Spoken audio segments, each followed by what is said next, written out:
بالله من الشيطان الرجيم بسم الله الرحمن الرحيم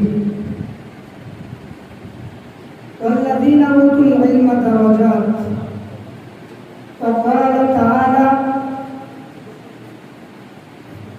إن الذين آمنوا وعملوا الصالحات وتواصوا بالصبر وتواصوا بالحق